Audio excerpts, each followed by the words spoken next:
Haleluya. Haleluya. Malam ini celebrate perayaan, tapi atmosfer yang saya rasakan ini luar biasa ya. Memang GPDI Tephila. Tephila itu artinya doa, pujian, penyembahan ya. Jadi saya percaya bukan yang akan datang, sekarang sudah mulai menjadi GPDI modern di Kalimantan Timur ini ya. Jadi gereja yang maju ke depan, dan saya yakin sebagaimana sudah ditanamkan dasar-dasar oleh Bapak Pendeta Rudi Herman Tumbel. Beliau ini mengawali pelayanan di Brebes, terus lanjut ke Panarukan, dari Panarukan lanjut ke Pare, dari Pare ke Samarinda. Di Samarinda kurang lebih 22 tahun ya, 23, 32, berarti paling lama ya di sini. Nah, saudara-saudara, kalau saudara perhatikan, Rudi Herman Tumbel, RHT, rahmat Tuhan limpah hingga umur tua tetap diberkati. Jadi RHT, rahmat Tuhan limpah hanya hingga umur tua tetap diberkati oleh Tuhan. Ya, saya ini jadi ketua MD di Jawa Timur. Di Jawa Timur itu hampir rata-rata tiap bulan meninggal 2 hamba Tuhan. Dan kebanyakan yang meninggal itu bapak-bapak, saudara-saudara. Sampai di Jawa Timur itu sudah ada kurang lebih mau 30 lebih gembalanya itu janda. Ya. Banyak gembala-gembala janda. Sampai saya mikir gini, 30 tahun ke depan ini jangan-jangan nanti MD-nya janda semua. Ya, tapi beliau ini diberkati Tuhan. Coba saudara lihat mulai tadi fotonya ini. Ini kan kayak presiden Korea, saudara-saudara. Ya, sebab saya dengan beliau itu di Jawa Timur sudah kenal lama, suka baku sedu, suka bercanda ya. Jadi ya saya ngomong begini tidak ada masalah. Oke, terima kasih untuk undangan. Saya melayani sejak pagi kemarin dan malam kemarin dan hari ini, dan besok saya akan balik ke Surabaya. Kita baca Yosua. Yosua 23, Yosua 23 ayat 1 sampai 16. Saya mau baca satu perikop supaya saya nanti tidak baca-baca ulang. Yosua pasal 23 mulai ayat 1, pidato perpisahan Yosua kepada para pemimpin bangsa itu. Lama setelah Tuhan mengaruniakan keamanan kepada orang Israel ke segala penjuru terhadap semua musuhnya, dan ketika Yosua telah tua dan lanjut umur, dipanggilnya seluruh orang Israel, para tua-tuanya, para kepalanya, para hakimnya, dan para pengatur pasukannya, dan berkata kepada mereka, aku telah tua dan sangat lanjut umur. Ya, tua itu RTW katanya orang Jawa, remaja tuwek ya. Dan kamu ini telah melihat segala yang dilakukan Tuhan Allahmu kepada semua bangsa di sini demi kamu, sebab Tuhan Allahmu dialah yang telah berperang bagi kamu. Ingatlah, aku telah membagikan dengan membuang undi bangsa-bangsa yang masih tinggal ini kepada suku-sukumu menjadi milik pusakamu, seperti juga semua bangsa yang telah kulenyapkan hari itu. Mulai dari sungai Yordan sampai ke laut besar di sebelah matahari terbenam. Dan Tuhan Allahmu dialah yang akan mengusir dan menghalau mereka dari depanmu, sehingga kamu menduduki negeri mereka seperti yang dijanjikan kepadamu oleh Tuhan Allahmu. Kuatkanlah benar-benar hatimu dan memelihara dan melakukan segala yang tertulis dalam kitab hukum Musa, supaya kamu jangan menyimpang ke kanan atau ke kiri, dan supaya kamu jangan bergaul dengan bangsa-bangsa yang masih tinggal di antaramu, serta mengakui nama Allah mereka dan bersumpah demi nama itu, dan beribadah atau sujud menyembah kepada mereka. Tetapi kamu harus berpaut pada Tuhan Allahmu seperti yang kamu lakukan sampai sekarang. Bukankah Tuhan telah menghalau bangsa-bangsa yang besar dan kuat dari depanmu? Dan akan kamu ini seorang pun tidak ada yang tahan menghadapi kamu sampai sekarang. Satu orang saja daripada kamu dapat mengejar 1000 orang, sebab Tuhan Allahmu dialah yang berperang bagi kamu seperti yang dijanjikannya kepadamu. Maka demi nyawamu bertekunlah mengasihi Tuhan Allahmu. Sebab jika kamu berbalik dan berpaut kepada sisa bangsa-bangsa ini yang masih tinggal di antara kamu, mengawinkan dengan mereka yang serta bergaul dengan mereka dan mereka dengan kamu, maka ketahuilah dengan sesungguhnya bahwa Tuhan Allahmu tidak akan menghalau lagi bangsa-bangsa itu dari depanmu. Tetapi mereka akan menjadi perangkap dan jerat bagimu, menjadi cambuk pada lambungmu dan duri di matamu sampai kamu binasa dari tanah yang baik ini yang telah diberikan kepadamu oleh Tuhan Allahmu. Maka sekarang sebentar lagi aku akan menempuh jalan segala yang fana, sebab itu insyaflah dengan segenap hatimu dan dengan segenap jiwamu, bahwa satupun dari segala yang baik yang telah dijanjikannya kepadamu oleh Tuhan Allahmu, tidak ada yang tidak dipenuhi. Semuanya telah digenapi bagimu. Tidak ada satupun yang tidak dipenuhi. Tetapi seperti yang telah datang atas kamu segala yang baik, yang telah dijanjikan kepadamu oleh Tuhan Allahmu, demikianlah Tuhan akan mendatangkan atas kamu segala yang tidak baik. Sampai Ia telah memusnahkan kamu dari tanah yang baik ini yang diberikan kepadamu oleh Tuhan Allahmu. Apabila kamu melangkahi perjanjian yang telah diperintahkan kepadamu oleh Tuhan Allahmu dan pergi beribadah kepada Allah lain dan sujud menyembah kepada mereka, maka murka Tuhan akan bangkit terhadap kamu sehingga kamu segera binasa dari negeri yang baik yang telah diberikannya kepadamu. Semua berkata amin. Malam ini saya akan berkhotbah dengan tema tetap sukses di saat sulit. Tetap sukses, tetap eksis, tetap kuat, tetap menang di saat sulit. Nah, saya mulai dulu dengan pendahuluan. Definisi sukses versi dunia ini hanya sebatas di bawah kolong langit. Atau sebatas bidang tertentu. Misalnya kalau ada profesor, doktor, teologi, tapi kalau mobilnya rusak dia bawa ke bengkel yang notabene bengkelnya itu lulusan SMP. Dia bukan berarti kalau profesor doktor tahu segala hal. Dia cuma tahu bidang teologi, bidang ilmiah. Jadi bidang-bidang tertentu. Kalau toh dia populer, kaya, pintar, bidang-bidang tertentu. Ya. Coba kita compare, bandingkan dengan Lukas 10. Coba saudara baca, mungkin bisa ditayangkan supaya saya tidak baca di iPad saya. Lukas 10, 17 sampai 20. Kemudian ke-70 murid itu kembali dengan gembira dan berkata, Tuhan, juga setan-setan takluk kepada kami demi namamu. Lalu kata Yesus kepada mereka, aku melihat iblis jatuh seperti kilat dari langit. Sesungguhnya aku telah memberikan kuasa kepada kamu untuk menginjak ular dan kalajengking, kuasa untuk menahan kekuatan musuh sehingga tidak ada yang akan membahayakan kamu. 20. Namun demikian, janganlah bersukacita karena roh-roh takluk kepadamu, tetapi bersukacitalah karena namamu ada terdaftar di sorga. Jadi sukses versi dunia itu hanya sebatas di bawah kolong langit. Tapi sukses yang dari Tuhan bukan hanya di kolong langit ini, tetapi sampai ke dalam sorga. Sukses sampai kekekalan. Apa untungnya saudara kaya di dunia ini, tapi berakhir di neraka? Apa untungnya populer di dunia ini, tapi kita berakhir di neraka? Bisnis maju, tapi keluarganya berantakan. Next. Orangnya terkenal, populer, tetapi berakhir bunuh diri. Batinnya menderita, mengkonsumsi narkoba.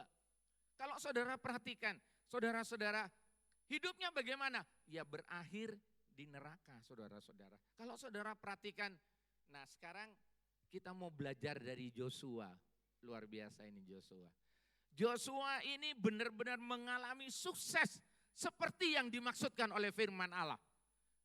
Misalnya saudara tahu, Joshua ini ya dia sebagai pengintai. Coba kalau saudara perhatikan, berhasil waktu itu. Ketika bangsa Israel mau kalahkan Jericho. Dan saudara perhatikan, akhirnya Jericho dikalahkan. Dia pengintai. Nah ini kan bicara tentang visi. Nah ini salam semangat pelayanan kepada teman-teman hamba-hamba Tuhan ini ya. Mantan pengerja di tempat sini. Nah saudara-saudara, gembala, hamba Tuhan, pengusaha, kepala rumah tangga, suami, itu harus punya visi. Dia harus bisa memandang ke depan. Saudara-saudara, nah Joshua dia bisa mengintai.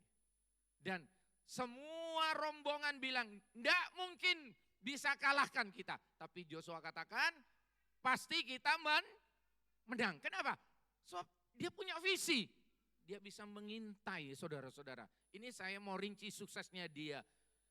Ini kalau bisnisman itu bisa membaca pasar, tahu market, ya kan banyak orang, semua pada buka toko mobil misalnya, sebenarnya sudah mentok toko mobil itu, tapi kalau saudara ikut-ikutan, saudara terlanjur buka showroom mobil sudah ganti ke yang lain, tapi orang yang bisa membaca pasar, dia tahu kapan dia harus beralih bisnis, beralih bidang, kapan dia harus melakukan sesuatu, sebab dia punya visi. Dia bisa membaca apa yang terjadi ke depan. Nah berikutnya, dia bukan cuma visi, dia bisa melihat ke depan dan dia mampu meraihnya saudara-saudara. Tapi menarik, dia sebagai pemimpin melanjutkan kepemimpinan Musa. Dia membawa tongkat estafet. Ini gembala junior, ya baguslah, pinter dia ini. Saya dijemput, diantar, diajak ngobrol, diajak makan. Nah dia bilang, Om saya mau alih teknologi nih, alih pengalaman, alih kepinterannya Om, pengalamannya Om. Ya dia mau belajar dan saya mendorong dia, saya kasih semangat, kasih support dia. Ya, jadi kamu itu harus jauh lebih sukses dari papamu. Ya. Generasi berikut itu Musa tidak bisa tembus. Saudara-saudara, tapi Joshua yang bawa ke sana. Saudara harus menjadi generasi penerus yang lebih baik. Setingkat, dua tingkat. Nah ini anak-anak hamba-hamba Tuhan. Anak-anak saudara harus lebih pintar dari saudara. Ya. Jangan anak-anak kita lebih bodoh. Dunia ini makin sulit saudara-saudara. Tadi kan saya bilang sukses menghadapi masa yang sulit. Ya. Saya sendiri jadi MD itu umur 40-an waktu itu, ya. Umur sekian. Nah, sekarang saya sudah ini masuk ke periode yang kedua, saya jadi ketua MD. Maksudnya bukan pamer jabatan, tapi saya sedang sharing, semua orang bisa meraih sukses bersama-sama dengan Tuhan. Semua orang bisa bermimpi besar dan bisa meraihnya sebab Tuhan kita besar, saudara-saudara. Jadi kalau saudara perhatikan Joshua ini luar biasa. Nah yang berikutnya, dia ini sebagai pemimpin keluarga. Miswa, pemimpin, orang tua dari anak-anak. Dan saudara ingat kan Joshua itu kan, ini kan pamitan Joshua ini. Joshua kan bilang, dia tanya, hai bangsaku, kamu mau pilih siapa? Apakah kamu tetap percaya Allah atau tidak? Tapi dia bilang, aku dan apa? Seisi keluargaku tetap percaya Tuhan. Ini sukses sejati. Apa untungnya kaya tapi keluarganya berantakan?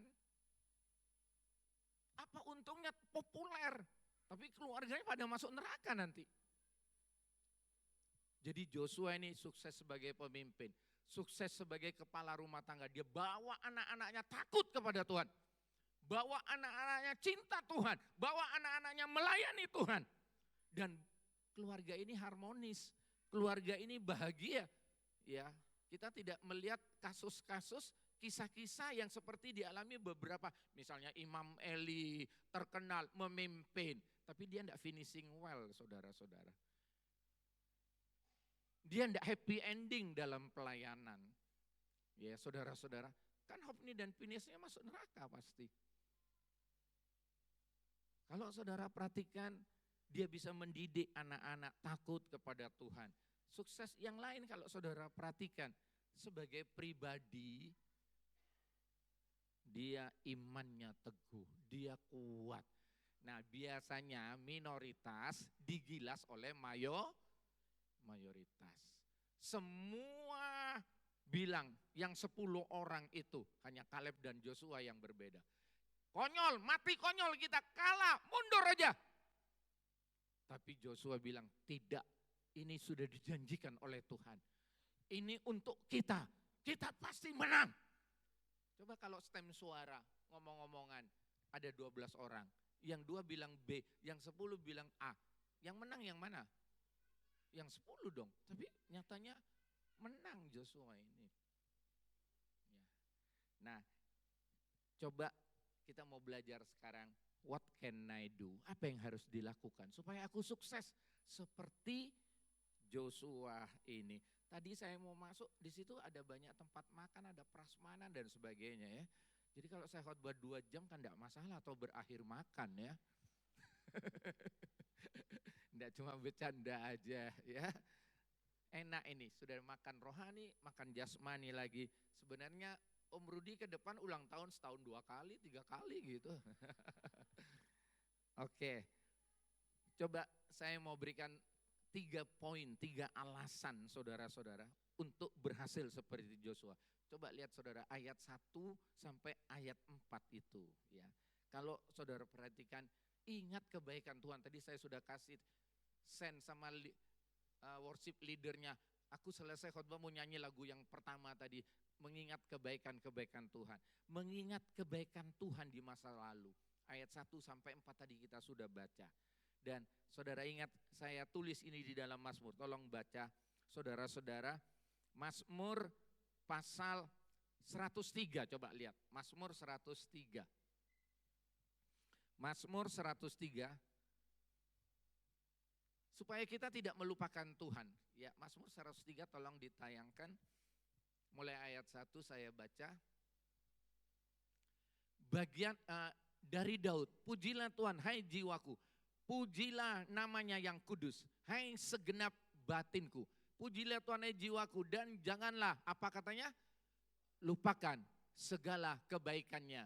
Terus, dia yang mengampuni segala kesalahanmu, yang menyembuhkan segala penyakitmu. Dia yang menebus hidupmu dari lubang kubur, yang memahkotai engkau dengan kasih setia dan rahmat. Terus banyak daftar, jangan dilupakan itu.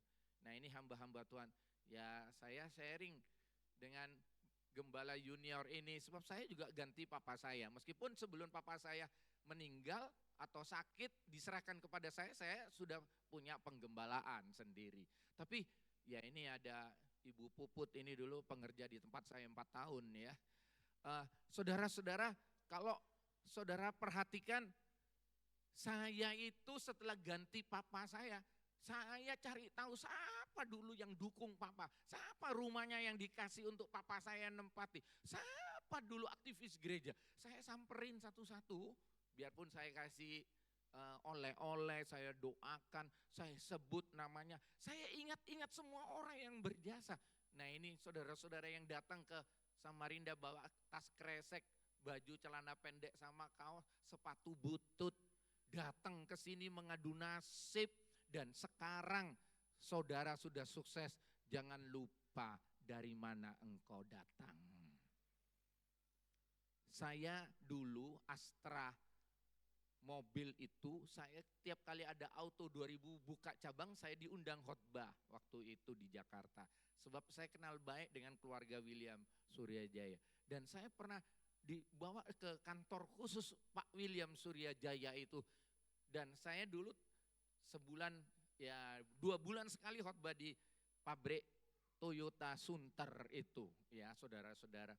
Tapi di kantornya Pak William itu saudara tahu, ada etalase, dia mejanya di sini, kursinya, di situ ada kaca, sepeda onta, sepeda tua, karatan itu ditaruh di etalase itu. Dan saya tanya, apa hubungannya mobil dengan sepeda? Pak Samuel tahu, saya dulu di sini selalu lihat sepeda butut itu. Saya dulu ini Cina Kuningan Jawa Barat. Itu naik sepeda 20 kilo hari Senin jual paku, jual jarum di pasar ini. Nanti naik sepeda ke kecamatan yang lain, Selasanya Rabu, naik sepeda ontel ini. Akhirnya saya bisa kaya. Tapi tiap kali saya masuk kantor, saya ingat dari mana saya datang. Kalau saudara sukses jangan keblinger. Jangan lupa daratan, cuma ingat lautan saudara-saudara. Jangan sombong. Ya. Saudara-saudara, nah ya ini termasuk gembala junior, saya tadi sudah kasih nasihat terus. Ya, ini gereja akan menjadi gereja besar nanti ke depan ini. Gereja ini akan maju, tapi tetap mesti ingat. Mau orang itu dulu tidak mendukung, mau mendukung, orang itu mau baik, tidak baik, mesti ingat mereka semua ini jemaat-jemaat berjasa bagi GPDI di tempat ini. Ya. Jangan lupakan semua kebaikan itu. Saudara-saudara yang dikasih oleh Tuhan, ya termasuk mantan-mantan pengerja, jangan lupa sama. Kok hungnya dari situ itu ya. Saudara-saudara, kalau saudara perhatikan bahaya sekali. Jadi yang bisa melupakan kita itu masalah, ya. Yang bisa melupakan kita keberhasilan juga. Kalau sudah susah terus, ya kayak sepur kroto, sepur kuno, susah, duit.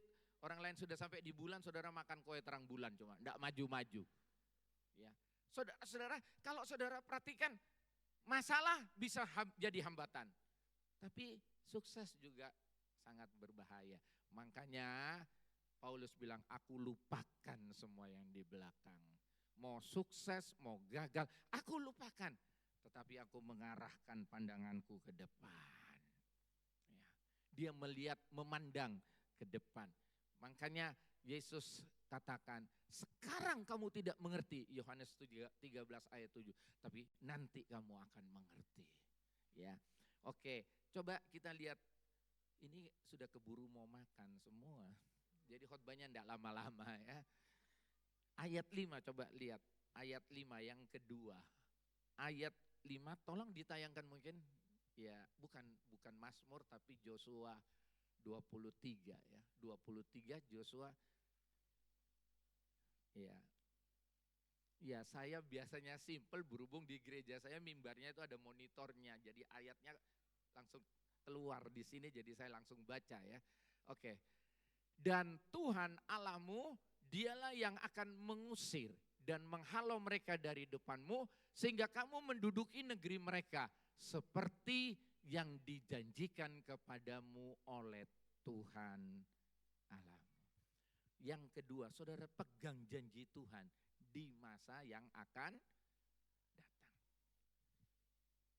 Saudara-saudara, anak itu kalau sekolah, kamu belajar, kalau 10 besar, papa beliin sepeda baru. Sudah SMA, kamu belajar, kalau kamu masuk 10 besar, papa beliin motor. Anak itu akan belajar sebab dia pegang janji. Dia semangat, yang ada di pikirannya motor terus. Dia pegang janji. Saudara-saudara, kalau toh saudara dihambat, saudara tetap merambat. Kalau toh saudara dihadang, saudara tetap melompat. Sebab pandangannya itu memegang janji Tuhan. Tadi lagunya itu kesetiaan Tuhan. Setia itu bahasa Yunani pistos, bukan pistol. Artinya dapat dipercaya. Jadi kalau suami setia sama istrinya, mau ada kamera, dilihat orang, tidak dilihat orang, dia tetap jujur. Itu namanya setia. Allah itu setia, artinya Allah itu dapat dipercaya. Semua janjinya tidak akan meleset. Semua janjinya digenapi, dipenuhi. Ya. Jadi saudara-saudara, ya saya ingat itu awal-awal saya pelayanan dan ya Tuhan terus promosikan. Teman-teman saya yang di Jakarta bilang, Sam, di Sumeneb itu ada listrik. Sampai saya bilang, emangnya cuma Jakarta yang punya listrik, saya bilang. Ngejek banget orang ini. Ya. Tapi Tuhan promosikan, saya masih muda sudah jadi anggota MD waktu itu. Terus saya naik ketua MD, dia telepon, luar biasa kamu. Ya Yesus yang luar biasa, saya bilang. Ya. Tuhan promosikan Sumeneb itu Madura, ujung lagi saudara-saudara. Kabupaten yang keempat, yang terakhir. Tapi ya Tuhan yang promosikan, Tuhan yang angkat. Makanya enggak perlu mengangkat-ngangkat diri. Tetap tunduk, hormat, takut, pegang janji Tuhan. Promosi ada di tangan Tuhan. Tuhan yang angkat kita. Tuhan yang akan berkati kita. Saya kemurahan Tuhan tuh sudah 4 kali dikasih mobil. Bukan mobil yang ditarik dari pakai kayu. Bukan mobil-mobilan saudara. Sampai yang sekalinya itu saya dikasih truk saudara-saudara. Ya besoknya saya jual, masa pendeta numpak truk. Ya. Saya jual besoknya. Tapi seizin orangnya, sebab dia bilang saya enggak punya apa-apa. Saya pengen ngasih mobil. Tapi mobil yang punya cuman truk, ya saya jual. Tapi pegang janji Tuhan. Coba saudara perhatikan, saya tulis di situ saudara. Kita ndak makan 40 hari, itu masih hidup. Kalau ndak percaya ya coba aja. Ya. Tapi kalau saudara tidak minum sama sekali 3 hari, itu menurut dokter ya masih bisa hidup. Tapi saudara-saudara sudah mulai loyo. Ya, ini hamba-hamba Tuhan. Tadi saya baru masuk, lihat ini mantan-mantan pekerja. Tidak ada yang kurus-kurus kayak saya. Gemuk-gemuk semua ini. Berarti makmur-makmur di sini ya. Saudara kalau pergi ke Jawa Timur, pendeta itu kurus-kurus. Saya aja juga jauh lebih gendut dari yang lain. Kurus-kurus. Sini makmur-makmur saudara-saudara. Ya. 3 hari tidak minum, 40 hari tidak makan. Mungkin masih hidup. Tapi saudara tidak bisa hidup tanpa harapan. Saudara mesti punya harapan. Ayo saudara percaya apa enggak besok kalau bangun matahari terbit? Ayo percaya apa enggak? Percaya. Siapa yang ngasih tahu? Oh enggak ada yang ngasih tahu. Siapa yang jamin saudara? Enggak ada yang jamin. Tapi nyatanya saudara kan kalau ngomong, Tuhan tolong aku Tuhan. Bulan depan aku mau mantu. Tuhan tolong ya. Dan Tuhan tolong 2 tahun lagi aku sudah gendong cucu. Loh, siapa yang jamin? Siapa yang kasih tahu? Wong besok aja kalau mati kita juga nggak tahu. Tapi kita itu punya pengharapan. Ya. Kita punya pengharapan. Saudara tahu hebatnya Tuhan itu menciptakan manusia. Kita bisa ingat yang lalu, tapi terbatas. Waktu di perut kita juga nggak tahu. Kita ingat sekolah dan lain sebagainya. Tapi yang paling ingat kita itu yang ayo. Sekarang itu tahu Pak, tagihan tadi yang bayar telepon, bayar ini, uang sekolah anak, uang kuliah, bayar ini. Ingat semua kita yang hari ini. Tapi kita semua tidak bisa tahu yang akan datang. Makanya manusia itu paling suka pergi ke dukun. Atau kalau orang Tionghoa itu guamia, meramalkan hidupnya di masa depan. Itu bagaimana. Kenapa? Sebab tidak tahu hari depan. Tapi kalau Tuhan, 1 triliun tahun yang lalu dia tahu. Yang sekarang dia tahu persis. Dan 1 triliun ke depan, 1 triliun tahun ke depan sekalipun, dia tahu sebab dia kekal. Dia tidak pernah ada permulaannya dan dia tidak pernah berakhir. Alfa dan Omega. Jadi ibu-ibu, untuk 5 tahun ke depan saya sebagai janda bagaimana? Tidak usah takut, Yesus sudah ada di sana. 10 tahun ke depan, dia sudah ada di sana. Tidak usah takut. Nah ini ngomong, tadi jangan sampai punya kesan ini gembala-gembala mantan pengerja. Aduh kalau yang mati suamiku duluan, aku janda nanti. Di Jawa Timur itu unik ya. Ada suaminya, jemaatnya 40-an. Sekarang diganti janda ini, istrinya. Jemaatnya sudah 150 saudara-saudara. Maju. Ya. Sampai saya godain ibu janda ini. Kan enak sekarang toh sus. Wah ini ngeledek katanya. Kan enak sekarang. Iya kayaknya. Jemaat tambah banyak. Aku ndak diperintah-perintah lagi katanya. Aku ndak dimarah-marah lagi. Ya. Makanya sekarang ini revolusi industrinya itu Indonesia masih O4. Kalau O3 itu titik ya, O.3 itu mesin ya dijalankan itu otomatis. Tapi O.4, nah sekarang Indonesia itu tadi kan pakai komputer dan sebagainya. Nah Indonesia ini masih O.4 pakai komputer. Jadi pabrik yang dikerjakan 100 orang sekarang cuma 1 jam dipencet program jalan pabrik itu sudah.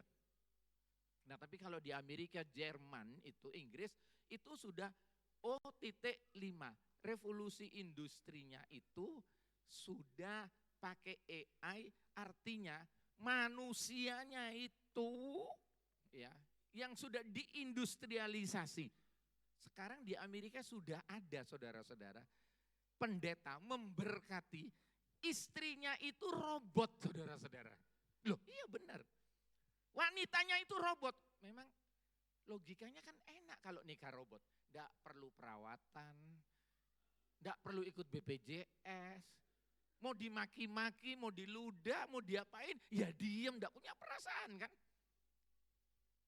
Dan tetap ayu saudara-saudara. Kalau yang sudah RTW ini kemarin saya bilang, orang kalau sudah 60 tahun ke atas itu 5B. Botak, budek, bawel, buyuten, terus beser, ngencingan. Ya. Tapi kalau saudara perhatikan, pegang janji Tuhan. Imani janji Tuhan. Nah ini teman-teman hamba-hamba Tuhan. Terus ingat panggilan Tuhan. Jangan lari dari panggilan Tuhan. Ingat baik-baik Tuhan itu. Ya tadi memang kemarin tuh ada yang pulang. Loh om ini umur berapa kok rambutnya hitam? Ya disemir ini. Kalau enggak disemir ya putih. Kalau gembala junior ini putih bukan disemir, ini putih asli dia itu. Ya. Saudara-saudara, kalau saudara perhatikan pegang janji Tuhan. Coba baca Yosua 14 ayat 10 sampai lupa waktu saya ini. Ya ini namanya celebrate, masa tegang-tegang terus ya santai. Yosua 14 ayat 10. Yosua 14 ayat 10. Inilah semuanya yang diterima. Betul ya. Jadi sekarang sesungguhnya Tuhan telah memelihara hidupku seperti yang apa katanya? Dijanjikannya. Kini sudah 45 tahun lamanya sejak diucapkan Tuhan firman itu kepada Musa. Dan selama itu orang Israel mengembara di padang gurun. Jadi sekarang telah berumur 85 tahun aku hari ini. Ini kata Kaleb. Kekuatanku sama seperti, bukan sebab minum jamu madura, pasak bumi, pasak laut saudara-saudara. Ya. Tapi kekuatanku, tapi aku pegang janjinya itu. Saya enggak ngajar saudara klaim janji Tuhan. Tapi saudara imani bahwa janji Tuhan itu fakta. Memang iya dan amin, memang terjadi. Iya dan amin. Ya ini sebabnya hamba-hamba Tuhan, saya suka cerita-cerita pengalaman saya. Ya kemurahan Tuhan ya, anak-anak saya itu alumni Ubaya semua sampai S2. Ubaya itu di Surabaya kan universitas besar biaya saudara-saudara. Sekarang itu Ubaya 1 semester 22 juta loh saudara-saudara. Uang bayarannya mahal ya saudara-saudara.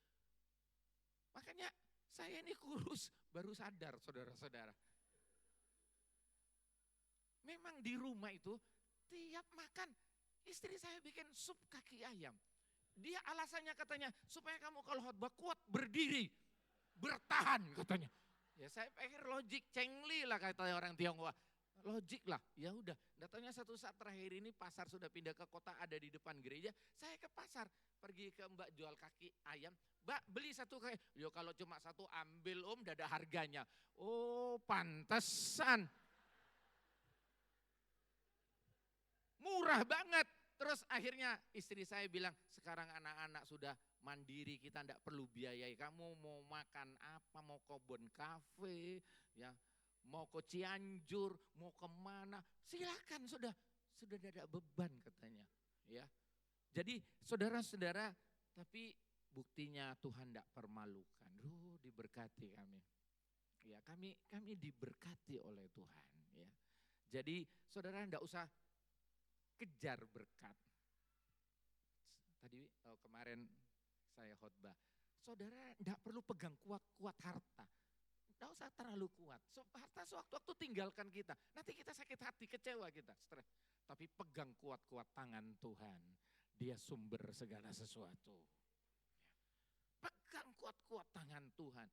Jadi saudara terus pegang janji Tuhan. Saya tidak baca Mazmur 119 ayat 57. Sudah ditayangkan di PPT yang di Videotron ini.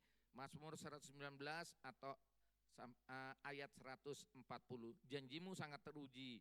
Ya, janji akan berpegang terus pada firman Tuhan. Nah sekarang nomor 3.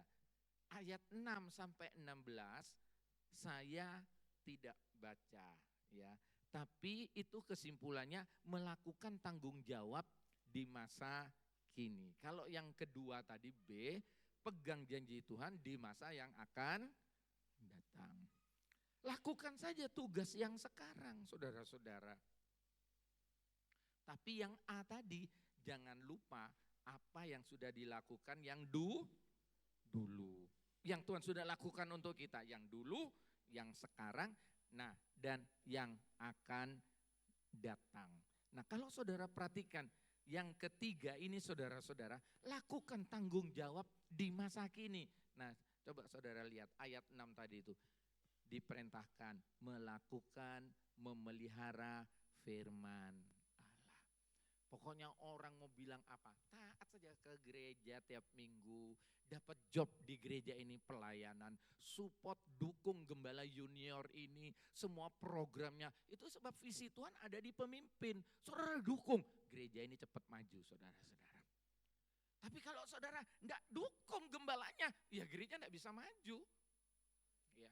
Saudara-saudara termasuk staf gereja ini atau pastor-pastor junior di gereja ini, lakukan saja tugas-tugas tanggung jawab, jadi suami yang baik, jadi istri yang tanggung jawab, suka berdoa, suka puasa, ya pokoknya suka menyembah, lakukan saja, enggak usah terlalu banyak macam-macam alasan.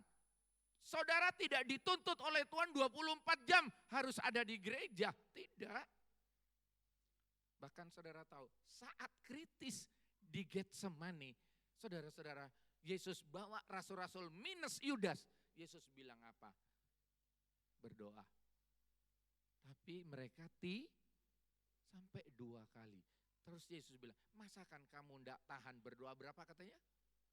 1 jam saja. Itu di saat yang paling sukar, paling sulit. Dia enggak nuntut doa 10 jam loh. 1 jam saja masa kamu enggak tahan katanya. Berarti kan tidak berat sebenarnya. Ya itu bahasa sekarang. Kita hidup ini kan kasih karunia. Kita ini banyak mendapat anugerah Tuhan. Sebenarnya kita ini mau percaya kepada Tuhan. Mau mengandalkan percaya bawaan. Sugesti kita sendiri terbatas. Tapi kenapa orang Kristen bisa mempercayai, melampaui keyakinan diri sendiri aslinya? Sebab kita dikasih karunia percaya. Sehingga kita dimampukan percaya. Kenapa hamba Tuhan bisa bertahan mengalami tekanan-tekanan? Dulu gini sedikit tersinggung. Yaitu dikasih karunia kemampuan bertahan sama Tuhan. Maka dari itu kemarin malam saya khotbah, saudara mesti intim sama Tuhan, dekat sama Tuhan, intim sama Tuhan, dekat sama Tuhan. Saudara pasti aman, saudara-saudara. Dan berikutnya, kalau saudara lihat saudara-saudara, menjaga pergaulan. Ayat 7, 12 dan 13. Di situ dikatakan, jangan ikut-ikutan itu yang lain-lain itu, ya. Cara-cara yang lain-lain itu menjaga pergaulan.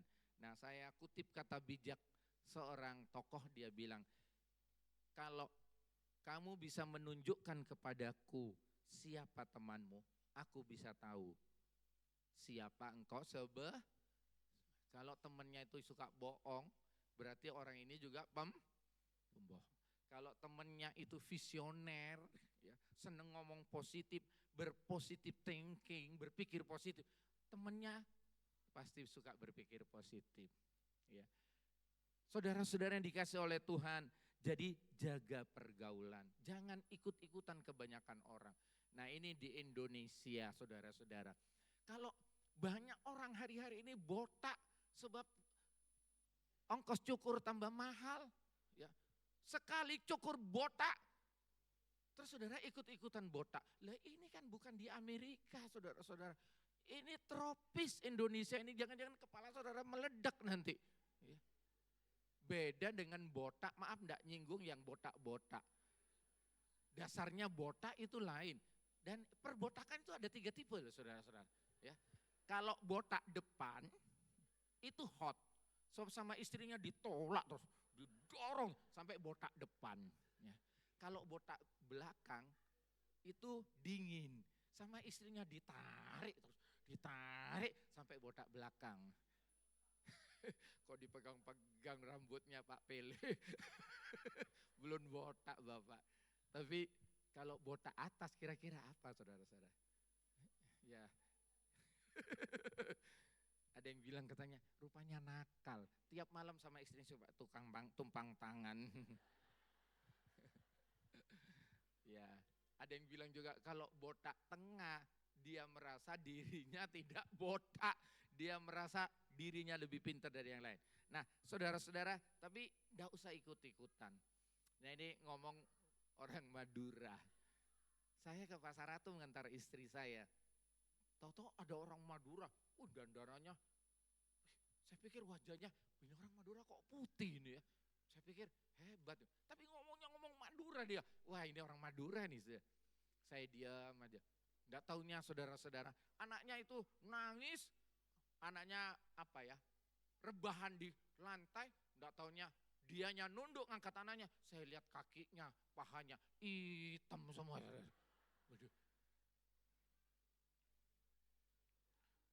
Terus dia nunduk gini, lehernya sini belakangnya kelihatan hitam semua. Rupanya dia cat wajahnya saja putih saudara. Pakai bahan perawatan cuma wajahnya putih. Tidak usah ikut-ikutan saudara-saudara. Malah di Alkitab itu yang ada tuh hitam tapi tidak ada ayat putih manis, itu tidak ada saudara-saudara. Kalau yang pendek, tidak usah lompat-lompat supaya tinggi, tidak usah. Tercipta pendek itu sudah anugerah saudara-saudara. Mana ada ayat, hei budi yang jangkung turun. Malah Sakius yang pendek, aku mau numpang di rumahmu. Ya ini menghibur yang pendek aja. Jaga pergaulan, be yourself, gak usah ikut-ikutan. Ya. Apalagi ada, saya pergi ke mall, ada ibu pakai baju, ininya dibuka semua saudara-saudara. Banyak panunya di belakangnya, Pulau Seribu kok dibuka, gak usah ikut-ikutan. Kalau pakai baju mini, ikut yang lain, jangan tiru-tiru. Loh, yang pakai mini itu kakinya kaki jenis bambu Cina saudara-saudara. Enak dilihatnya. Lah ini jenis kaki pohon kelapa. Pakai mini kan jadi apa? Nggak usah ikut-ikutan, be yourself. Jadi seperti dirimu sendiri. Ya, nggak usah niru-niru. Yang setia sama Tuhan saja, andalkan harap Tuhan. Nggak usah ikut-ikutan, mau coba-coba ini, nggak usah ikut. Yang sana pergi ke dukun, pakai ini, nggak usah. Yesus saja cukup bagi kita. Ayat 7 sampai 8 saudara-saudara, di situ dijelaskan, jangan berpaling kepada ilah lain. Di TV itu kan ada penayangan penyanyi terkenal, penyanyi yang nomor 1 apa namanya? Idol. Itu idol, bahasa aslinya itu kan idol, idola. Itu berhala sebenarnya kalau lihat bahasa Yunani. Idol, idola itu berhala. Jadi sanjungan, uang bisa jadi berhala, wajah ini perawatan itu kalau di kota-kota besar itu sampai ratusan juta untuk biaya perawatan yang garis tengahnya ini cuma mungkin 20 cm aja saudara-saudara. Mahal biayanya. Saudara jangan, masa mau ke gereja, suaminya udah klason, ting, ting, ting, ting. Belum, masih pusing dengan wajah. Baju sudah ganti 2 kali, gak cocok ganti lagi. Sampai suaminya marah-marah, gak jadi ke gereja akhirnya. Gara-gara nunggu istrinya gak selesai-selesai dandan. Tapi juga jangan ke gereja pakai daster, saudara-saudara. Ya. Tapi kalau saudara perhatikan, jangan berpaling kepada ilah lain. Ini masa yang sulit sekarang ini. Kalau saudara buka Timotius itu pasal 3, akan datang masa yang sukar. Sebab manusia lebih cinta dirinya sendiri, egois. Penyalahgunaan cinta. Terus love money, lebih cinta uang. Makanya sekarang ibu-ibu itu kalau punya anak cewek, terus anak ceweknya bawa teman baru. Mbak, siapa mbak? Tony mah. Pertanyaan pertama setelah Tony pulang, anaknya orang kaya. Nah itu. Katanya ibunya, loh aku sudah susah melarat, masa mau cari mantu orang melarat? Kan makin melarat. Jadi pertanyaannya itu, kaya apa enggak? Standar sekarang manusia itu uang, kaya. Seharusnya kan pertanyaan, anak Tuhan apa bukan? Kan harusnya begitu. Tapi ya ini, hati-hati saudara-saudara. Tuhan menolong kita bersama. Sekali Yesus, tetap Yesus. Ya. Kalau saudara melihat, ini fakta ini, gembala saudara dipelihara sampai umur berapa tadi? 78. Itu anugerah Tuhan, ya, anugerah Tuhan. Saudara-saudara, saya sendiri itu baru 67, saudara-saudara. Beliau sudah 78. Ya, saudara-saudara, sekali lagi Tuhan pasti pelihara kita. Tuhan pasti berkati kita. Tuhan pasti tolong kita. Pokok jangan lupa yang lalu.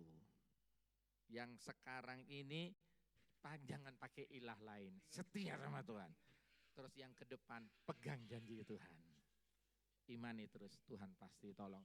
Tolong worship leader, backing vokalnya, pemusiknya bisa ya siap. Kita nyanyikan lagu tadi, kebaikan. Mungkin kita mulai dengan refnya aja ya.